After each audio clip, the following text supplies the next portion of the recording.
नमस्कार दोस्तों, सारथी क्लासेज के YouTube चैनल में आपका स्वागत है। दोस्तों, आज के वीडियो का हमारा टॉपिक है भारतीय इतिहास के महत्वपूर्ण युद्ध।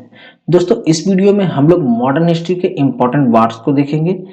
इसके अंतर्गत हम लोग वह युद्ध क्यों हुआ, किस कारण से हुआ, कब हुआ, युद्ध में कौन कौन से दल सम्मिलित थे, युद्ध के क्या परिणाम हुए और युद्धोपरांत कौन सी संधि हुई, इन सब की चर्चा विस्तार से करेंगे। दोस्तों, यह मॉडर्न हिस्ट्री का बहुत ही इंपॉर्टेंट टॉपिक है, तो इसको ध्यान से देखिएगा और अंत तक देखिएगा, क्योंकि इससे काफी सारे प्रश्न जनरल कंपटीशन में पूछे जाते हैं।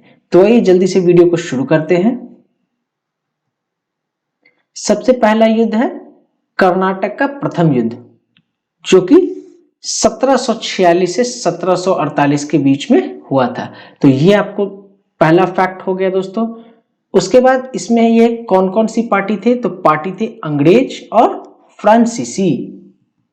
इसके बाद इसका कारण क्या था दोस्तों, तो कारण था ऑस्ट्रिया के उत्तराधिकार का विस्तार। इसके बाद इसके परिणाम क्या हुए थे, यूरोप में जब यह युद्ध समाप्त हुआ था, ऑस्ट्रिया के उत्तराधिकार का युद्ध, तब यहां भी यह बिना किसी निर्णय के समाप्त हो गया था। ठीक है दोस्तों। और यह युद्ध उपरांत इसमें संधि कौन सी हुई थी, तो इस संधि का नाम है एला शापाल की संधि। दोस्तों, इस युद्ध के बारे में और भी थोड़ा बहुत जान लेते हैं।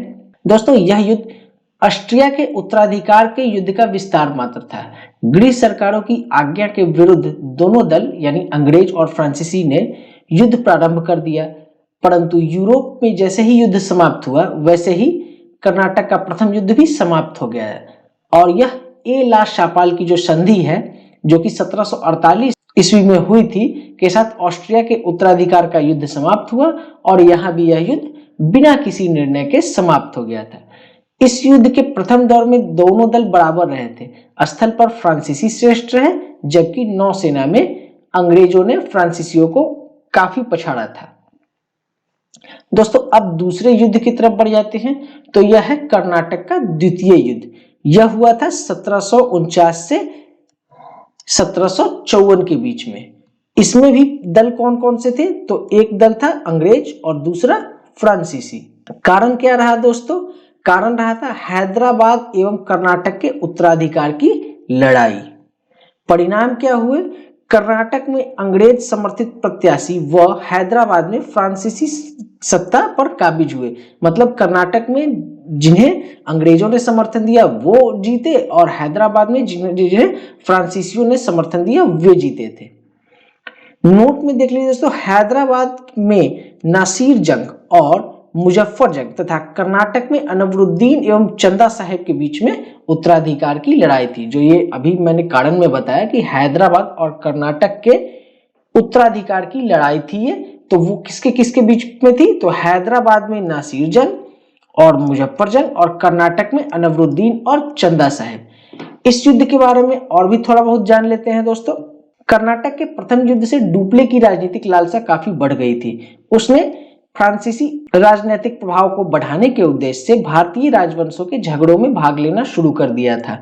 इसी क्रम में उसे एक सुअवसर हैदराबाद एवं कर्नाटक के सिंहासनों के विवादास्पद उत्तराधिकार के कारण प्राप्त हुआ। डुप्ले ने इस अवस्था का लाभ उठाने के लिए दक्कन में मुजफ्फर जंग एवं कर्नाटक में चंदा साहेब को समर्थन देने की सोची। इस प्रकार न चाहते हुए भी उनके प्रतिद्वंदी अंग्रेजों को नसीर जंग एवं अनवरुद्दीन का साथ देना पड़ा। शुरुआत में डुप्ले को अद्वितीय सफलता मिली। मुजफ्फर जंग दक्कन का सूबेदार बना तथा चंदा साहेब कर्नाटक का। बहुत ही जल्द सब कुछ फ्रांसीसियों के हाथ से निकल गया। फ्रांसीसी के हार से डुप्ले का सर्वनाश हो गया। फ्रांसीसी कंपनी ने डुप्ले को वापस बुला लिया। इस युद्ध में अंग्रेजों की प्रधानता सिद्ध हो गई। उनका प्रत्याशी मोहम्मद अली कर्नाटक का नवाब बन गया, परंतु हैदराबाद में अभी भी फ्रांसीसियों की स्थिति सुदृढ़ थी। अब बारी है दोस्तों अगले युद्ध की। तो अगला युद्ध है कर्नाटक का तृतीय युद्ध। दोस्तों, यह हुआ था 1758 से 1763 के बीच में। दोस्तों, इसमें भी पार्टी कौन कौन से थे, तो पार्टी थे अंग्रेज एवं फ्रांसीसी। ठीक है। कारण क्या था, यूरोप का जो सप्तवर्षीय युद्ध था इसका आरंभ था। जैसे ही यूरोप में सप्तवर्षीय युद्ध आरंभ हुआ, यहां भी अंग्रेज एवं फ्रांसीसी लड़ पड़े। परिणाम क्या हुआ, इस युद्ध में फ्रांसीसी पराजित हुए। अंग्रेजों की प्रभुसत्ता कायम हो गई। ठीक है दोस्तों। तो दोस्तों कर्नाटक के तृतीय युद्ध के बारे में और भी थोड़ा बहुत जान लेते हैं। यह युद्ध भी यूरोपीय संघर्ष का ही एक भाग था। 1756 में यूरोप में सप्तवर्षीय युद्ध के आरंभ होते ही भारत में दोनों कंपनियों के बीच शांति समाप्त हो गई और लड़ पड़े। फ्रांसीसी सरकार ने काउंट लाली को भारत भेजा। इस समय तक अंग्रेज सिराजुद्दौला को हराकर बंगाल पर अपना अधिकार स्थापित कर चुके थे। यहां से उन्हें अपार धन मिला था, जिससे वे फ्रांसीसियों को दक्कन में पराजित करने में सफल हुए। 1760 में सर एरकूट ने वांडीवास के स्थान पर फ्रांसीसियों को बुरी तरह पराजित किया। इस प्रकार अंग्रेज एवं फ्रांसीसी प्रतिद्वंद्विता समाप्त हो गई और फ्रांसीसियों की हार हो गई। अब बारी है दोस्तों पलासी के युद्ध की। तो पलासी का युद्ध दोस्तों हुआ था 1757 ईस्वी में। और इसमें कौन कौन सी पार्टी थी? तो इसमें एक पार्टी थे अंग्रेज का गवर्नर था लॉर्ड क्लाइव, और दूसरे पार्टी थे बंगाल के नवाब सिराजुद्दौला। इसके बाद इसका कारण क्या था दोस्तों? तो कारण था मीर जाफर के साथ रॉबर्ट क्लाइव का षड्यंत्र। मीर जाफर जो कि नवाब सिराजुद्दौला का ही एक सेनापति था, उसने षड्यंत्र रचकर रॉबर्ट क्लाइव से हाथ मिला लिया था। परिणाम क्या हुआ था दोस्तों? तो क्लाइव ने सिराजुद्दौला को हराकर मीर जाफर को बंगाल का नवाब बनाया था। ठीक है। इसके बारे में और भी थोड़ा सा जान लेते हैं। अंग्रेजों ने 1757 ईस्वी में फ्रांसीसी बस्ती चंद्रनगर जीत लिया। नवाब इससे क्रोधित हुआ। 23 जून 1757 को नवाब की सेना अंग्रेजों से टकराई। नवाब का पलड़ा भारी था, तभी उसके अग्रिम टुकड़ी का एक नेता मीर मदान को गोली लगी और वह मारा गया। नवाब सिराजुद्दौला युद्ध के मैदान से लौट गया। वहीं उसका विश्वासघाती सेनापति मीर जाफर ने क्लाइव से हाथ मिला लिया। इस प्रकार अंग्रेजों ने बाजी मार ली। मुर्शिदाबाद लौटने पर सिराज को भी मार डाला गया और मीर जाफर को बंगाल का नवाब बनाया गया। अब बारी है दोस्तों पानीपत के तृतीय युद्ध की। जी हां, पानीपत का तृतीय युद्ध कब हुआ था? तो यह हुआ था 1761 ईस्वी में। इसमें कौन कौन से दल थे? तो इसमें दल थे अहमद शाह अब्दाली और मराठा। कारण क्या था? मुगल साम्राज्य का पतन, मराठों की शक्ति में वृद्धि और अहमद शाह अब्दाली को निमंत्रण। परिणाम क्या हुए थे? अहमद शाह अब्दाली ने मराठों को पराजित किया था। जी हां दोस्तों, अहमद शाह अब्दाली ने मराठों को पानीपत के तृतीय युद्ध में पराजित किया था। इसके बारे में थोड़ा सा और जान लेते हैं। अहमद शाह अब्दाली ने सिंध नदी पार कर पंजाब को रौंद डाला था। मराठा शक्ति की पुनः स्थापना के लिए सदाशिव भाव को दिल्ली भेजा गया। उन्होंने 22 अगस्त 1960 को दिल्ली पर अधिकार कर लिया। 14 जनवरी 1761 में मराठा सेना तथा पठानों की सेना ने पानीपत की मैदान में लड़ाई में भाग लिया। लगभग 75,000 मराठा इसमें मारे गए और पठानों ने मैदान मार लिया। अब बारी है बक्सर के युद्ध की। तो बक्सर का युद्ध कब हुआ था? तो यह हुआ था 1764 ईस्वी में। जी हां दोस्तों, बक्सर का युद्ध हुआ था 1764 ईस्वी में। इसमें पार्टी थे अंग्रेज के गवर्नर लॉर्ड क्लाइव एवं मीर कासिम, अवध के नवाब शुजाउद्दौला और मुगल सम्राट शाह आलम। ये मीर कासिम, अवध के नवाब शुजाउद्दौला और मुगल सम्राट तीनों ने मिलकर एक दल बनाया था और इन्होंने अंग्रेजों के खिलाफ यह लड़ाई लड़ी थी। कारण क्या था? मीर कासिम एवं अंग्रेजों के मध्य में विवाद। परिणाम क्या हुआ? अंग्रेजों ने मीर कासिम, अवध के नवाब एवं मुगल सम्राट को पराजित किया और इसके उपरांत इलाहाबाद की 2 संधियां हुई, इलाहाबाद की प्रथम संधि और इलाहाबाद की द्वितीय संधि। अब इसके बारे में और भी थोड़ा सा जान लेते हैं। कंपनी तथा नवाब मीर कासिम के मध्य युद्ध 1763 में ही आरंभ हो गया था। कई झड़पें हुई थी और मीर कासिम ने इसमें हार खाई थी। वह बक्सर जाकर अवध के नवाब से मिला और मुगल सम्राट से मिला तथा बंगाल से बाहर निकलने की योजना बनाई। तीनों की सम्मिलित सेना ने अंग्रेजों से टक्कर ली। यह युद्ध 22 अक्टूबर 1764 ईस्वी को बक्सर में हुआ। दोनों दलों को काफी क्षति हुई, परंतु अंग्रेज यह मैदान मार लिए। इसके बाद भारत में अंग्रेजों को चुनौती देने वाला कोई भी नहीं बचा था और युद्धोपरांत 2 संधियां हुई, इलाहाबाद की प्रथम संधि और इलाहाबाद की द्वितीय संधि। इलाहाबाद की जो प्रथम संधि थी दोस्तों, वह थी अवध के नवाब शुजाउद्दौला के साथ और द्वितीय संधि हुई थी मुगल सम्राट शाह आलम के साथ। अब इसके बाद बारी है आगे प्रथम अंगल मैसूर युद्ध की। तो यह हुआ था 1767 से 1769 के बीच में। इसमें दल कौन कौन से थे? तो दल थे हैदर अली एवं अंग्रेज। इस युद्ध का कारण क्या था? तो कारण था अंग्रेजों का निजाम एवं मराठों के साथ मिलकर सम्मिलित मोर्चा बनाना। इस युद्ध के लिए अंग्रेजों ने निजाम और मराठों को अपने साथ मिलाकर एक त्रिदलीय सम्मिलित मोर्चा बनाया था और हैदर अली पर आक्रमण किया था। परिणाम क्या हुए? लगभग 1.5 साल तक यह युद्ध चला और बिना किसी निर्णय के समाप्त हो गया। इसमें युद्धोपरांत जो संधि हुई तो दोनों को एक दूसरे के जो विजित प्रदेश थे उसको लौटा देने का वादा किया गया और अंग्रेजों ने हैदर अली को सहायता देने का वचन दिया। इस युद्ध के बारे में थोड़ा सा और जान लेते हैं। 1776 ईस्वी में अंग्रेजों ने हैदराबाद के निजाम अली से संधि कर ली, जिसमें कंपनी के उत्तरी सरकारों के बदले निजाम को हैदर अली के विरुद्ध सहायता देने का वचन दिया। हैदर अली का पहले ही अरकाट और मराठों के साथ झगड़ा था। अब उसके विरुद्ध निजाम के होने से समस्या बढ़ गई थी, किंतु वह विचलित नहीं हुआ। उसने मराठों को धन देकर तथा हैदराबाद के निजाम को प्रदेश का प्रलोभन देकर अपने में मिला लिया और कर्नाटक पर आक्रमण कर दिया। लगभग 1.5 वर्ष के अनिर्णायक युद्ध के पश्चात अंग्रेजों ने एक तिरस्कारपूर्ण संधि कर ली, जिसमें दोनों को एक दूसरे के विजित प्रदेश को लौटा देना था तथा अंग्रेजों को हैदर अली को सहायता देने का वचन देना पड़ा। दोस्तों अब अगला युद्ध देखते हैं। तो अगला युद्ध है प्रथम अंगल मराठा युद्ध। यह हुआ था 1775 से 1782 के बीच में। इसमें दल थे मराठा एवं अंग्रेज। यह किस कारण से हुआ था? तो अंग्रेजों की महत्वाकांक्षाएं एवं मराठों का आपसी झगड़ा। परिणाम थे लगभग 7 साल तक यह युद्ध चला और बिना किसी निर्णय के समाप्त हो गया। और इसके बाद जो संधि हुई उस संधि का नाम है सालबाई की संधि, जो कि 1782 ईस्वी में हुई थी। अब इस युद्ध के बारे में थोड़ा सा जान लेते हैं।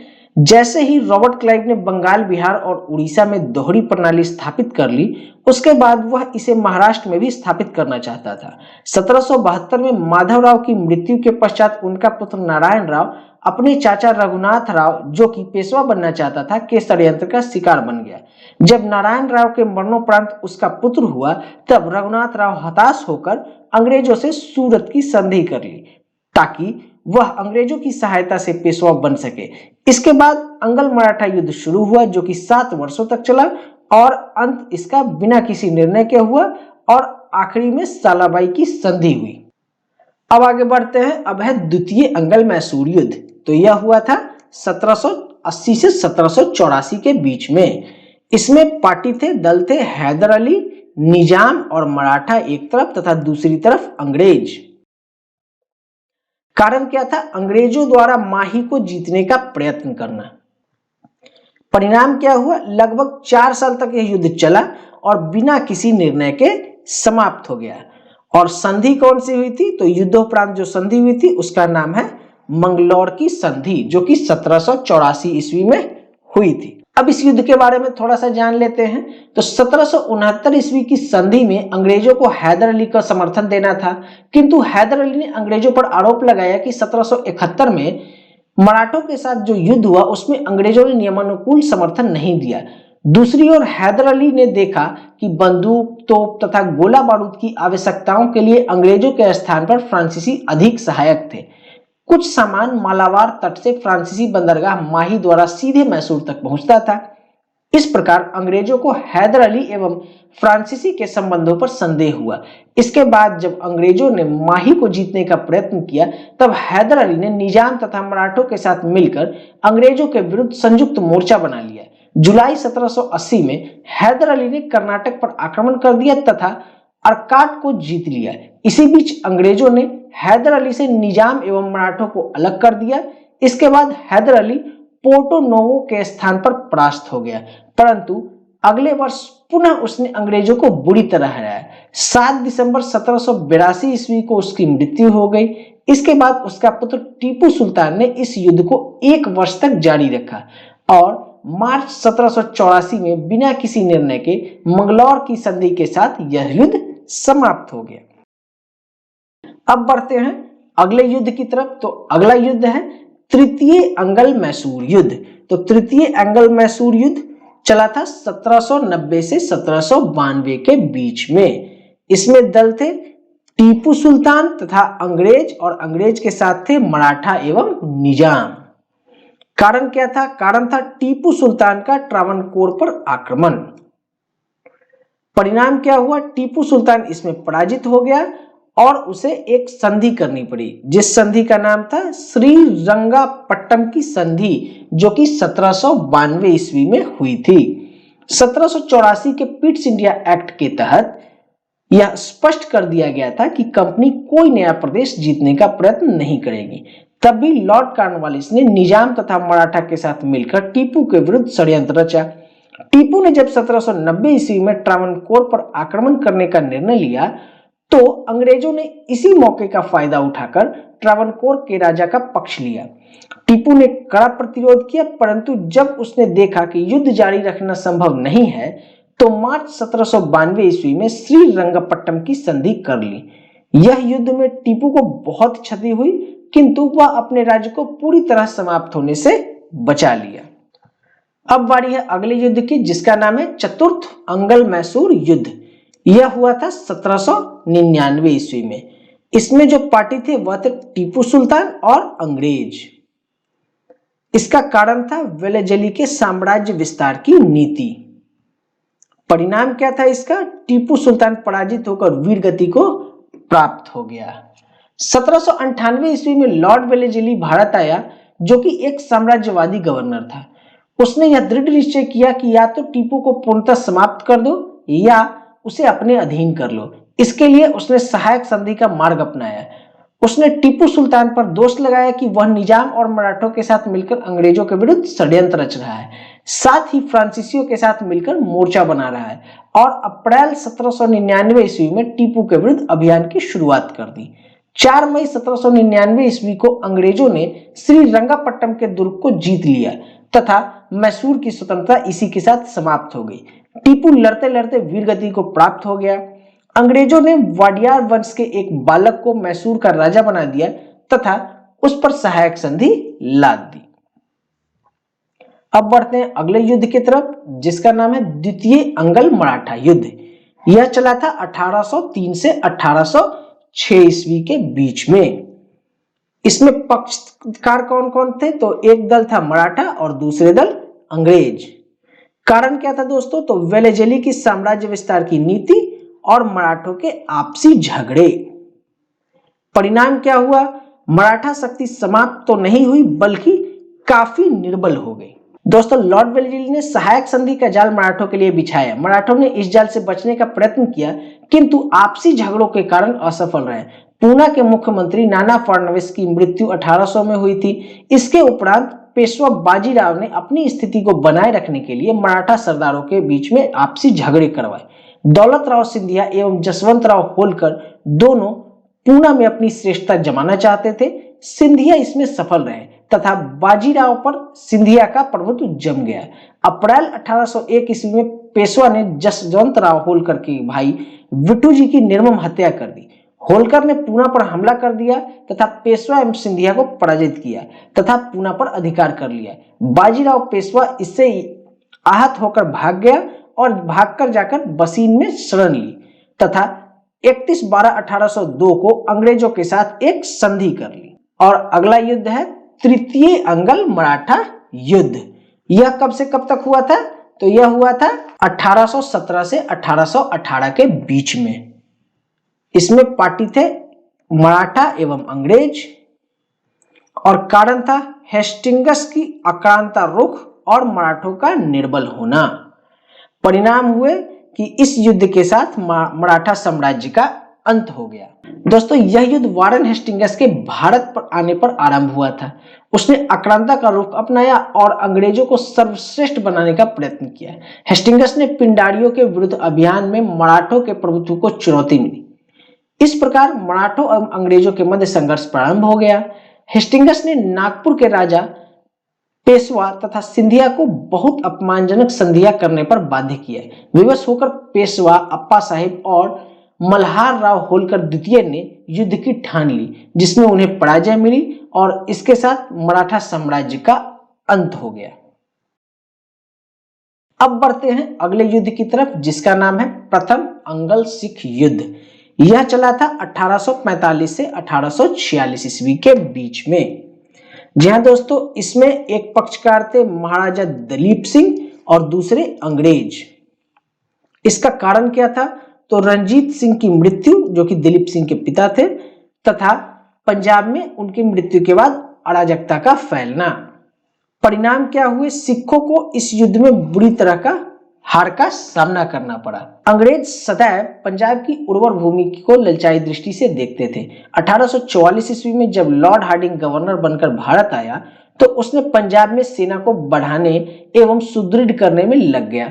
सिखों ने इसका अर्थ यह लगाया कि वे युद्ध चाहते हैं और अगर वे युद्ध चाहते हैं तो उन्हें पंजाब की धरती पर नहीं लड़ना था। इस प्रकार सिखों ने 11 दिसंबर 1845 को सतलुज नदी को पार किया और अंग्रेजी सेना को टक्कर दी।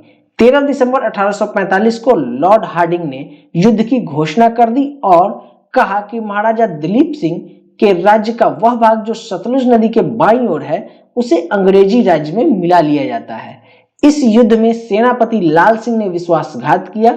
इस प्रकार सिखों की हार हुई और अंग्रेजों ने लाहौर की संधि पर हस्ताक्षर करने के लिए विवश किया। लाहौर की संधि कब हुई थी दोस्तों? तो यह हुई थी 1846 ईस्वी में। अब अगले युद्ध की तरफ बढ़ते हैं, जिसका नाम है द्वितीय अंगल सिख युद्ध। यह युद्ध चला था 1848 से 1849 के बीच में। यह युद्ध हुआ था सिखों एवं अंग्रेजों के मध्य। इसका कारण था सिख साम्राज्य एवं ब्रिटिश कंपनी के बीच सैन्य संघर्ष।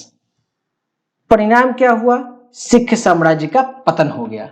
पंजाब पर पुनः आक्रमण का अवसर अंग्रेजों को मुल्तान के गवर्नर मूलराज के विद्रोह से मिला। शीघ्र ही इस विद्रोह की ज्वाला पूरे पंजाब में फैल गई और राष्ट्रव्यापी आंदोलन बन गया। डलहौजी को पंजाब को अंग्रेजी साम्राज्य में मिलाने का बहाना मिल गया। अक्टूबर 1848 में डलहौजी ने सिख शक्ति को पूर्णतः समाप्त करने का निश्चय किया। यह युद्ध में सिखों की पराजय हुई और अंतोगत्वा सिख साम्राज्य का पतन हो गया। दोस्तों, इस वीडियो में बस इतना ही। वीडियो कैसा लगा जरूर बताइएगा। अगर अच्छा लगा हो तो लाइक कीजिएगा और अपने फ्रेंड सर्कल में इसे शेयर करिएगा। अगर आपने हमारे चैनल को अभी तक सब्सक्राइब नहीं किया है तो इसे सब्सक्राइब कर बेल आइकन जरूर दबाएं, ताकि भविष्य में हमारे द्वारा बनाए गए इंफॉर्मेटिव और एग्जाम ओरिएंटेड वीडियो का नोटिफिकेशन आपको मिलता रहे। तब तक के लिए धन्यवाद।